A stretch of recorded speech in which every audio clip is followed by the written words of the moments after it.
नमस्कार मित्रांनो, आपण या व्हिडिओमध्ये बघणार आहोत श्री स्वामी समर्थ यांबद्दल माहिती. तर अक्कलकोटचे स्वामी समर्थ हे दत्तगुरु यांचा तिसरा अवतार होय. त्यांनी अनेक भक्तांवर कृपा केली. त्यापैकी एक आहे आजच्या गोष्टीतील गरीब ब्राह्मण. श्री गुरु भिलवडीहून कुरवपूर या क्षेत्री आले.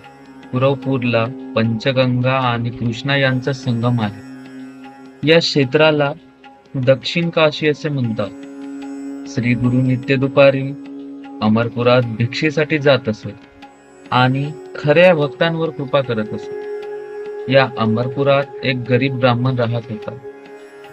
तो प्रतिदिन गावात भिक्षा मागत असे.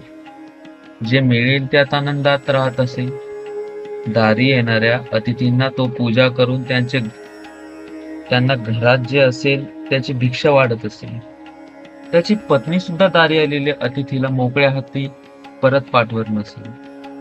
भिक्षान्न, अतिथी सेवा आणि ईश्वराचे भजन यात ते मोठ्या सुखात होते. एकदा श्री गुरु त्या ब्राह्मणाच्या घरी भिक्षेला गेले. ब्राह्मण भिक्षेसाठी बाहेर गेला होता.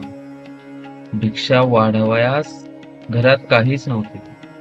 त्या ब्राह्मणाच्या पत्नीने श्री गुरूंना आसन दिले, त्यांची पूजा केली. पण आता त्यांना भिक्षा काय वाढायची याचा ती विचार करू लागली. घरात तर काहीच नव्हते. बराच विचार केल्यावर तिला एक युक्ती सुचली. तिच्या दारात एक घेवड्याचा मोठा वेल होता. त्यांना पुष्कळ शेंगा आल्या होत्या.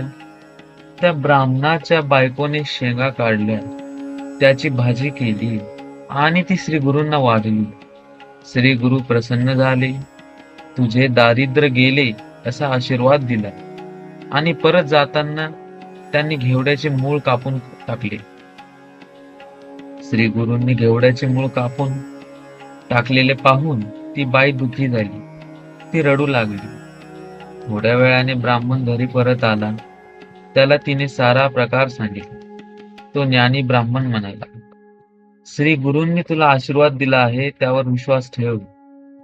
घेवड्याला वेल तर श्री गुरूंनी कापला होता. आता तो सगळा उपटून टाकावा म्हणून त्या ब्राह्मणाने कुदळ घेतली. घेवड्याचे मूळ उकरून काढण्यास त्याने प्रारंभ केला आणि काय आश्चर्य, त्या वेलाच्या मूळ उकरताना त्या ब्राह्मणाला धनाचा एक हंडा सापडला. ते पाहून त्या दोघांनाही फार आनंद झाला.